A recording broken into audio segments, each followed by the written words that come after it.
Hey, how's it going everyone? Welcome back to Keeping Fish Simple. So in today's video, we're going to be doing some pretty exciting stuff, and the main point of today's video is that we are going to be setting up a new Hillstream Loach tank. I've got this idea from my friend Justin. We both decided that we would give breeding these Hillstream Loaches a try, and we're going to be setting up an aquarium in my fish room.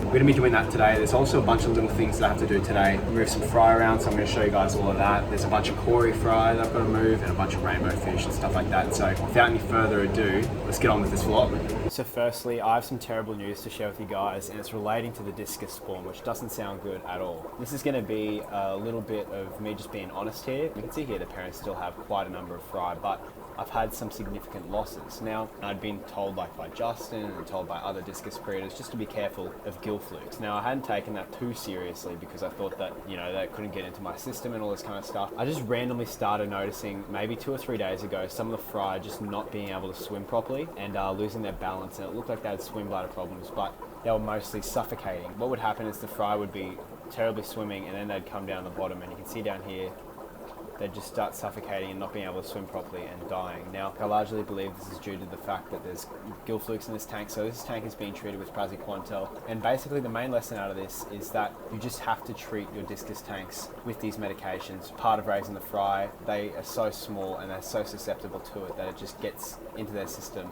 And especially at these high temperatures, it just really affects them quick. So I've still got quite a few fry. Hopefully most of these survive and don't get affected by the Gill Flukes. It's really crushing, if I'm being honest, to see all this stuff, and it makes me super unmotivated to continue to do it, but I'm obviously going to keep doing it. That's one thing that I've learned about these guys. Very tricky fish to breed, just with those little things. Moving on from that, terrible news, we can come over to this tank. So this is a tank with some of these blue panda, dwarf panda guppies. You can buy these on my website down below. They're really, really cute. You can see there's a male there and a female here. They look really fantastic, and these guys aren't even at their full color yet. So this tank is going to be getting converted into the Hillstream Loach tank. We're going to be taking everything out. There's also some alien Bettas in here. We're going to be taking everything out and we're going to be filling it up with a bunch of sand and some rocks. This is one tank that we're going to be working on today. I'm not going to start work on this one yet because I've got a bunch of other little things to do. Like if we come down here, you can see, I think we've got a pair of ultims. So in our last vlog, there's going to be a link up in the top right hand corner. Our pair that was originally breeding, that had 2 spawns and they were successful, they just kind of turned on each other, and I put them back into this tank, and I think that they've all kind of repaired. So these guys look like a new pair, but they definitely are the pair in here. So we're going to separate these guys out and put them into a breeding tank so they can spawn. Anyways, let's get to work.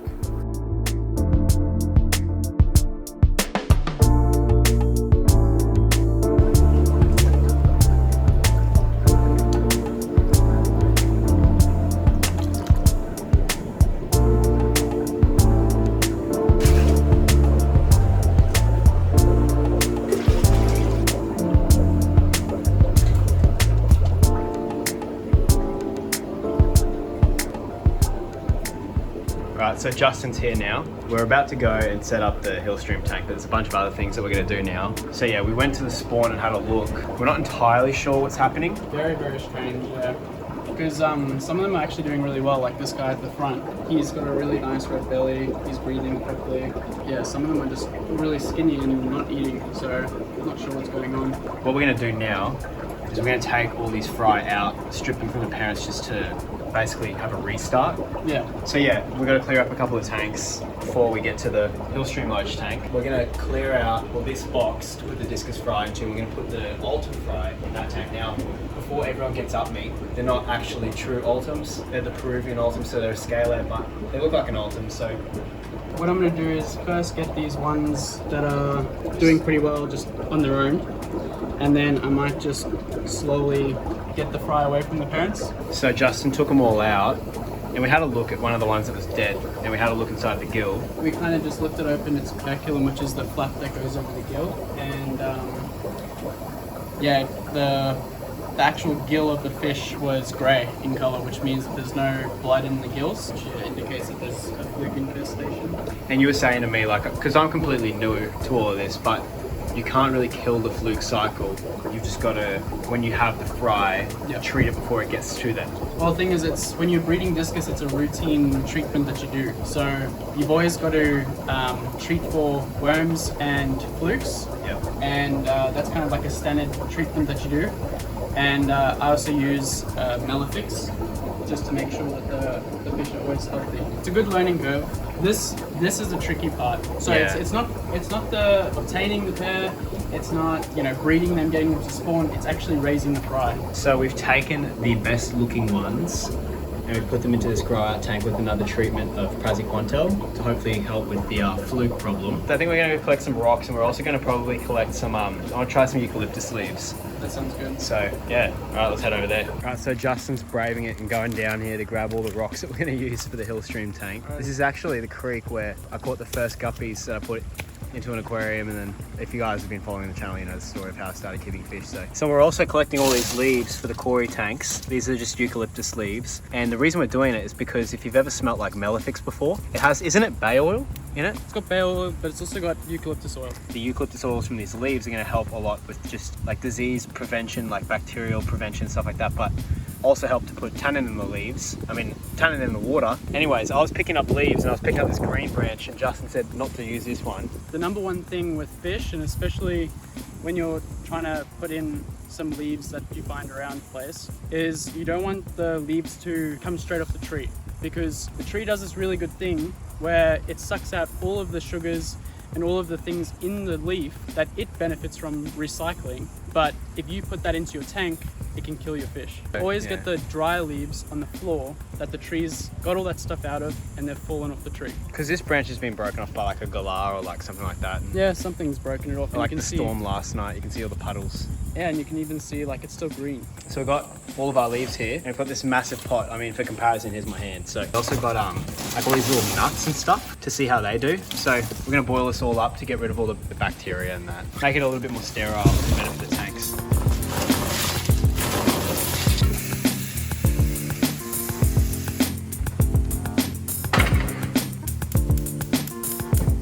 Gonna rinse all the dirt off these rocks. I love doing the projects like this with so we're doing like a double rinse. So we're taking them, like the really dirty ones, and we're putting them in here. I'm rinsing them, and then Justin's giving them a second rinse, and then they're ready to go. Smells amazing.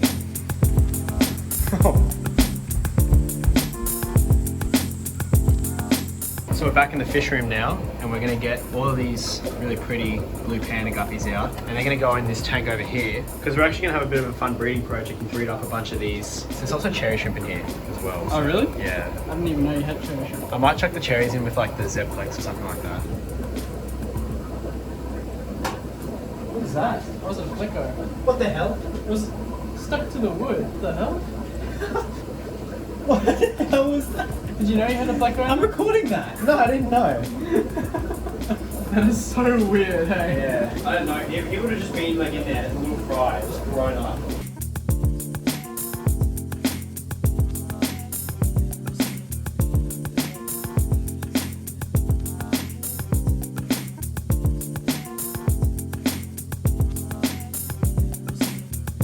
Thunderstorming outside, but we're still working. So, long day. I know, we've been talking about it. We were thinking about using like a certain sponge filter, the ones that push forward to make the flow, because we didn't want to disrupt the whole tank by using a matte filter when we wanted to harvest, right, and like maintain it. But we've come to the conclusion that when we like harvest anyways, we're going to take apart the whole tank and then take out all the rocks and take out the fish that we want to take out, and then reset it up again. So like once a month or something, we'll just harvest, whatever. We'll do a big harvest, yeah. So we're going to use a matte filter. Yep.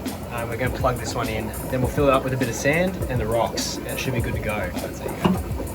So for the bottom, because we don't have any other sand, we're going to be using some of this clay sand. Yeah, so you just want to wash it until like the water goes clear, basically.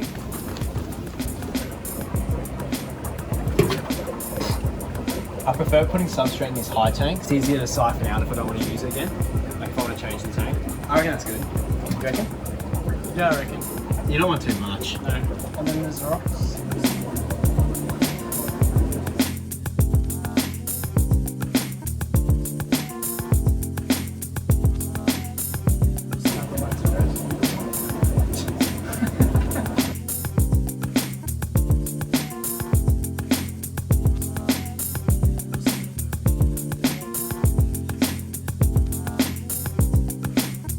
So we just finished it up, and obviously it's going to be a little bit cloudy just because of the sand. But you can see it looks really good. If you zoom back a bit, it looks a bit better. So we're going to put like the Danio, like the Chopre Danios, so the glow light Danios in here. So it's now a couple days later, and you can see how good the aquarium's starting to look. Now, it might appear a little bit bland, but you can see just how many gaps there are going to be in these rocks for all these reticulated Hillstream loaches. And also just the amount of space that we've got for all these glow light Danios to swim. And the good thing about this is that we're going to see the glow light Danios quite a bit, and we'll be able to pick when they are ready to breed, hopefully when I can try and breed them again. You can see what you can do with some free rocks. I mean, there's awesome texture on these guys. I'm just sure the Hillstream Loach is going to love it. Really, really happy with this. Now we're going to go get some Hillstream Loaches, hopefully today if I can find some. I have to find some before this vlog ends, I guess. Also today in the vlog, we have to ship out some fish. Well, we're not shipping out, we're taking a huge wholesale order out today. So I'm gonna pack up a bunch of these angels. They're ready to go to their new home. These guys are also available on the website, and you can see some of these kois are just starting to get their color. They're gonna end up looking mostly like these parents, because that's the parents of these guys. We're also going to be taking some of these orange flash, which are also available on the website down below, to the fish stores, and just a bunch of other really cool things. So let's get to packing up these orders. Also, while we're packing up and netting a bunch of fish, we're going to be separating and jarring most of these male bettas. All these male bettas are going to be coming out, and they're going to be listed on the website. So if you are keen on any of these males, you can see there's an awesome marble male there, there's a cellophane male there. There's also going to be some females to go with them. They are looking really, really good. So I guess let's get to work.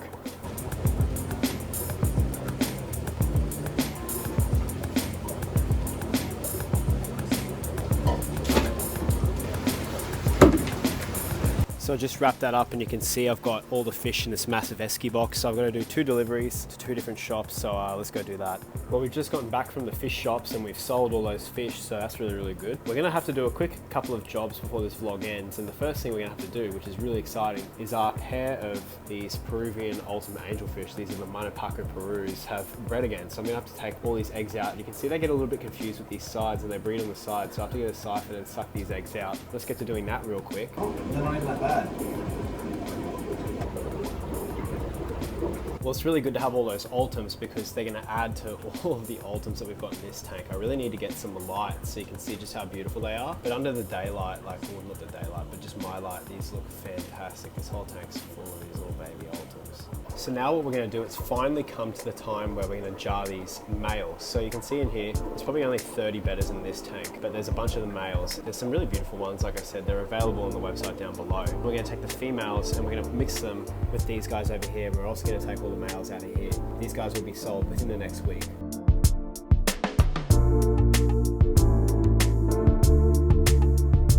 Well, I just wrapped that up, and you can see all the bettas now on the wall. Now what I've done is I've selected out 2 pairs to continue my lines. So I selected out this male because of the amazing color, and he's got great fins on him. You can see he's got really, really vibrant colors, and he just looks fantastic. So I liked all the different types of colors on him. He's got like 3 different colors, and I think his fins look really, really good.